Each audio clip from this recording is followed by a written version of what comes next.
Now we're going to get back into the tarot reading. All right, so we have a question. We have a question from one of our YouTube subscribers is Nene Baby.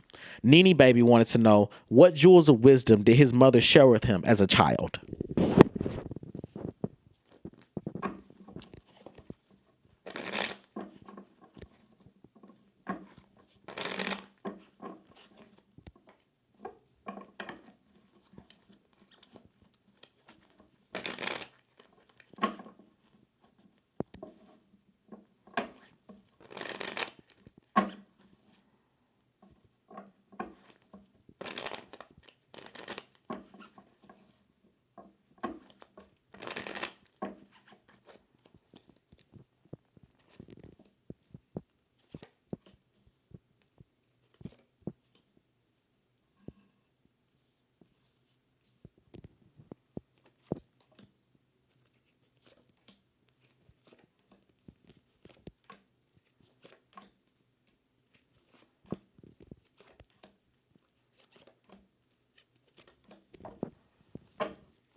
Okay, so now we're going to talk about the wisdom that was shared with Tupac as a child. Okay, so from I think his mom's Afeni Shakur.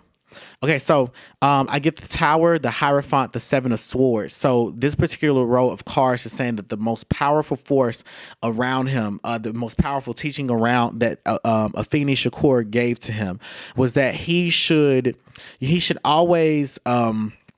She told him to hold in his anger, hold in his feelings, be more patient. And she told him to pray, to go to God for some of his problems. In addition to that, I see that she told him to, be mindful of, to be strategic about when it is that you want to strike. And perhaps sometimes it's better not to strike, and to allow people to take themselves out. I see that she knew that her son had a temper, and that he also had some I get that he was also emotionally, there was some emotional instability there as well. So generally she wanted to protect him from getting into legal trouble. And she always felt like she had to be one step ahead of him because he was very aggressive and will always find himself, in legal trouble. She taught him that he needed to rely on he needed to rely on his sense of self for personal validation. That it's like no matter what somebody says to you, they shouldn't be able to get to you. I'm also seeing here that she did say mean things to him as well, but basically the first row of cards is saying that she tried to teach to him how to be resilient, how to be an unmovable force. Another thing that she did was that she prayed for him a lot. She tried to get him to I guess you can say apprentice under her as a young boy. So she wanted him to be like her, if that makes sense. She wanted him to be like her, which was, she's like, I'm radical, but you have to be strategic. You can't fight everything. You can't do what I did, but the thing is that their family has an anointing where they can avoid legal troubles, because their family's just so it's just a blessed bloodline. They are somewhat immune to legal troubles. So the temperance card is always talking about, she herself wasn't emotionally balanced. So she felt she wasn't as self-aware as she needed to be. So it's kind of she failed to implement the principle of do as I say, not as I do. What really worked for her teaching him to teach him what really worked is uh Tupac could isolate himself a lot. I get that he internalized a lot of he internalized childhood teasing. I get that he also internalized people bullying him, or other people being bullied. He internalized racism. He internalized the racism that was used against him, and I feel like that caused him to feel depressed quite often in his teenage years.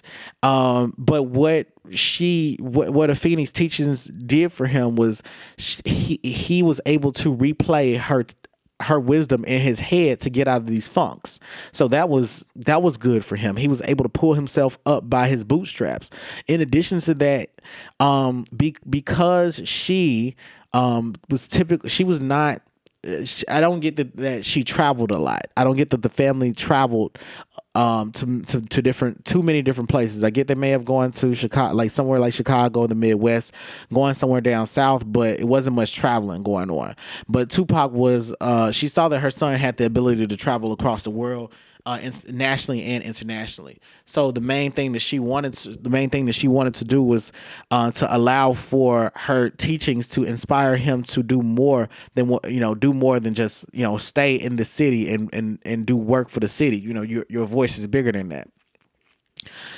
Finally, I can say that Tupac felt that the way that he was raised by his mom was although it was painful, because I get the Three of Swords, he felt that it was incredibly it was financially beneficial for him. He was like, without her, I wouldn't have been able to start these businesses. I wouldn't have had these income opportunities. He also learned that his time was money as well, because his mom, she didn't spend a lot of her time trying to, wallow in her pain. She was very much someone that didn't try to be a victim to her circumstances. She was very generous, and whatever cause she needed to rally around, she would rally around that cause, and that inspired for Tupac to do the same. This time in particular in his lifetime, he needed to use his money, not his money, but he needed to use his talents for himself. Now, in the Tower of Projections, I get the Moon, the Temperance card, the Death card, the Ace of Coins, and this is saying to me that Afeni Shakur pretty much projected onto him her desires in life. She wanted to be someone that spoke amongst large groups of people and created change within them. I get the card in the Tower of Comparison, the Hierophant, the Queen of Cups, the Hermit, the Three of Swords. She literally prayed for his success, but at the same time, she was jealous of his success, always constantly comparing herself to him and wondering why it was that she didn't receive national recognition when her son did. I get the card in the Tower of Stress. I get the Seven of Swords, the Eight of Coins, the World, and then the Page of Coins. So that's all to say that Afeni Shakur wanted what drove her to wanting her son to be so successful was that they were under a lot of financial duress. She was someone that was financially stressed. She wanted her son to go into college. She wanted for him to dress in the nicest clothes, to not be seen by police officers as just a thug, but at the same time she wanted her son to be himself. And she was always stressed, choosing between God, make him to be the best man that he's supposed to be, but then trying to relinquish her control over God, allowing for Tupac to just naturally blossom into the man that was Tupac. Okay, so now I'm going to go ahead and shuffle my cards again. We have another question from an audience member, a YouTube audience member. Quiet as it's kept. Was the beef between him and Biggie real? And did he regret signing with Suge Knight?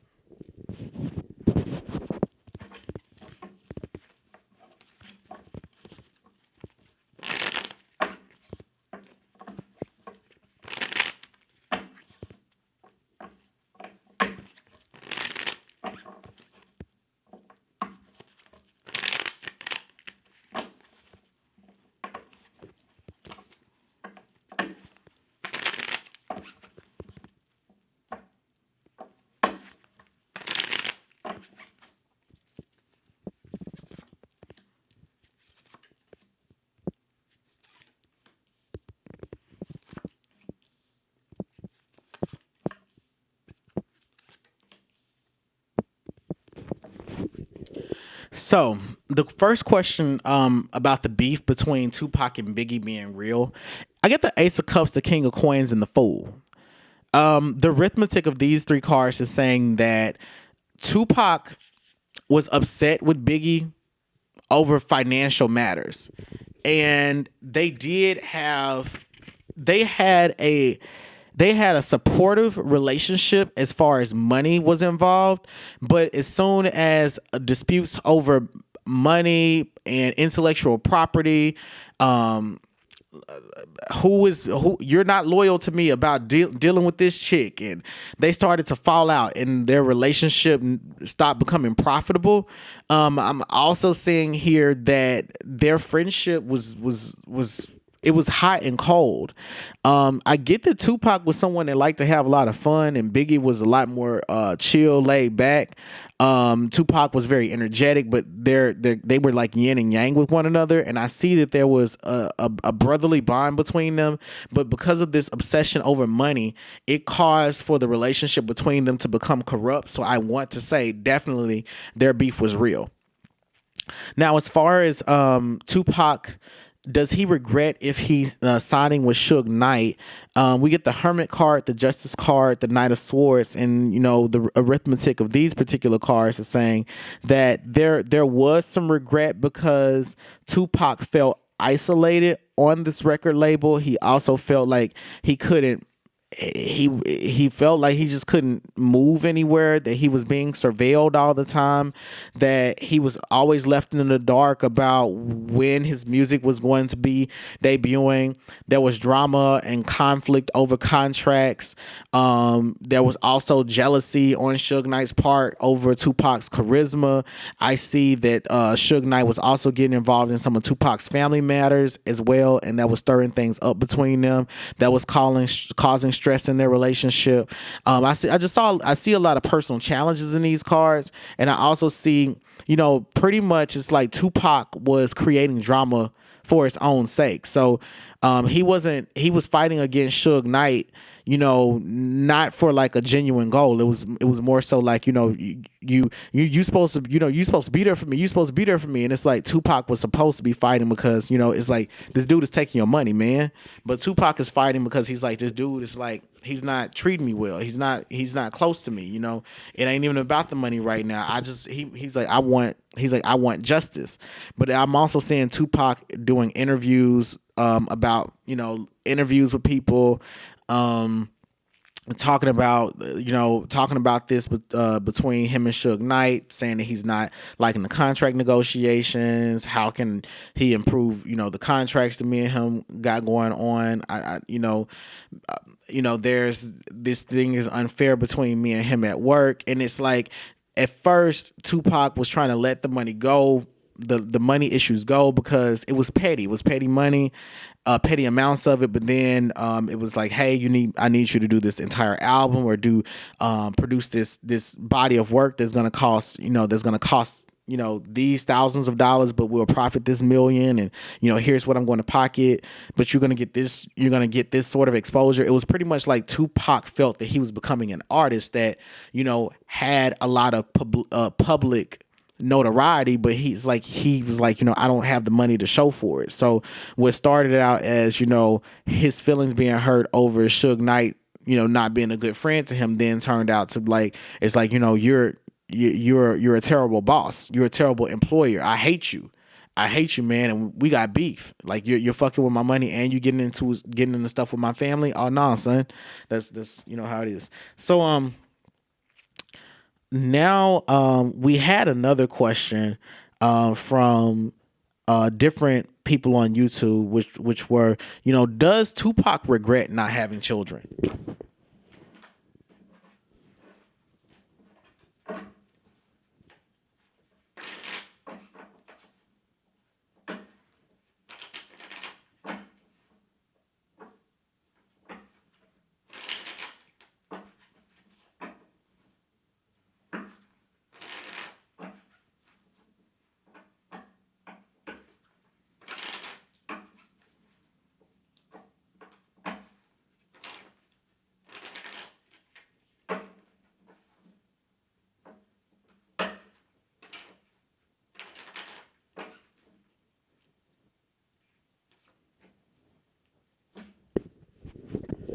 Yeah, Tupac regrets not having children. I don't I think that he wanted to have children to someone that he was in with some children by someone he felt he was in really in love with.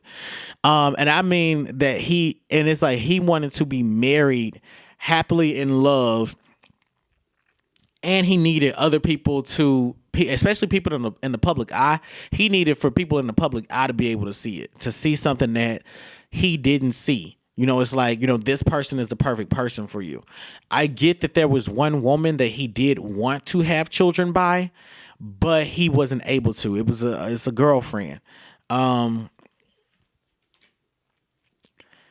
He feels he definitely, I'm saying, like, of the energy that's crossed over. I don't try to do mediumship on individuals. I don't basically, I'm not trying to speak for Tupac. I'm only tapping into the echoes of the energy. So if there's anyone that's blood related to Tupac, I could contact the energy, but I'm going to say these are echoes of his energy. So only getting a little bit of tea. So the Eight of Swords is saying that his energy feels disadvantaged by not having children, because his wealth and his legacy it has to live on through other members of his family that don't share as much of his DNA as his children would have. I'm also seeing here where his energy is just really unsure, like very unsure about how to feel in regards to, it's like, my money, like, what's going on with my money? Like, who's got my money? Like, where's my money going? But at the same time, it's like mixed feelings. It's like, in regards to like finances and passing down things, having a legacy, there is sadness there, and a regret about not having children, but there's also some happiness about not having children, because he's like, I never found anybody there's a regret by not living long enough to find the true love to have children by. That's where things are. Okay. Oh, well, I might as well just keep pulling from. So pulling from this. I'm not going to shuffle again. Okay. So now I want to know from Keisha Montre, how was his relationship with Asada Shakur?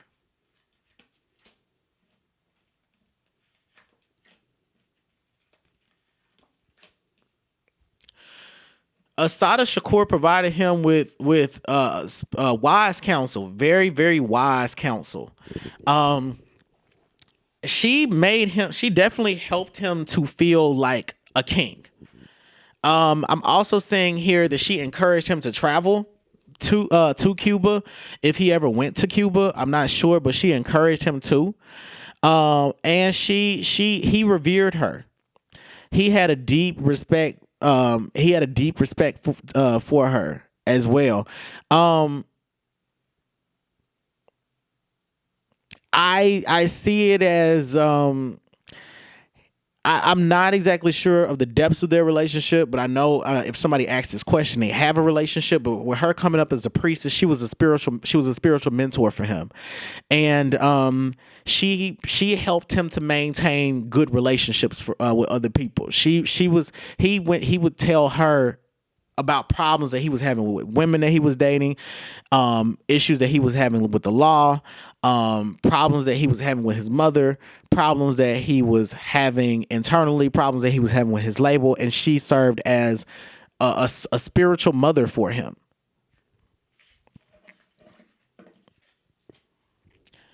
I now want to know. Hold on one second. Okay, so I now want to know, from the YouTuber Jedi, was Tupac raped in jail?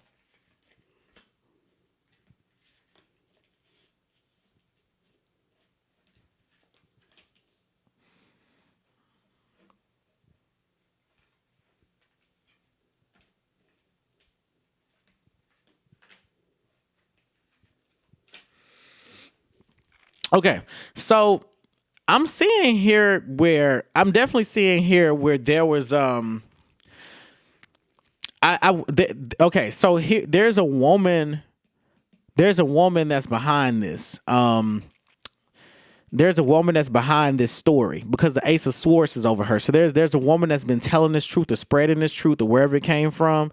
I get that Tupac may have apprenticed under this woman of in some regard, or he definitely had a solid relationship with her, and I do see her having a tremendous amount of influence. And then there's the Five of Cups and the King of Swords. So there was definitely like some heartbrokenness. Like, yes, it happened, and it's like yes, it happened. It did happen, but I see like this information was not supposed to be out, or not supposed to have gotten out. And it's a King of Swords, so he definitely felt like these, this was something that he should legally pursue. It's like, I see it as he never wanted something like this to get out, but there's a lot of embarrassment behind it.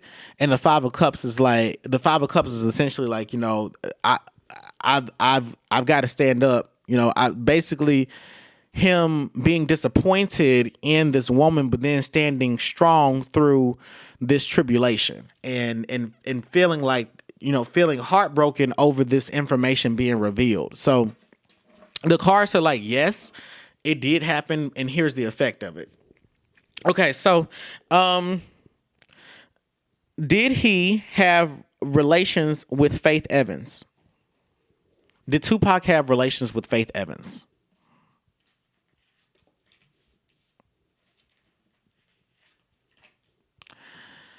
Well, I see that Tupac and Faith Evans had it seems like it was a working relationship. It seemed like it was largely about work for them. And I think, and this is Tupac, but I can't say for sure if there was. It definitely doesn't appear to be. I would definitely say that it seems that Tupac was very. It seems like he's a. Something. Wait a minute. It's like. Oh shit. Never mind. I take that back. It did happen. Never mind. I need to pull more cards. No, it did happen. It's one of those situations where, it happened a couple of times, but it was in the studio, like music making, or in her house. Like it was either in his or her apartment house, wherever they live. But it was definitely like, I definitely see this encounter happening in the Northeast, like in the direction of the Northeast. Like I see that. Like, I don't know why that's coming up, but I see like the Northeast United States. I see it as Faith Evans holds on to this moment very, very intimately. It's something that she definitely hates and feels bad about. She feels like she had crossed the line when she did it. But yeah, the Knight of Swords, relationship issues. Yeah, I mean, it's like Tupac was like, yeah, I'm gonna do this. It is what it is. It's like he was doing it to incite drama. I mean, I can't see it any other way. And it's definitely like, I see their relationship starting in the studio, and then I also see that I don't know if they have any music together. So fuel my fire, take me high, I'll be your light.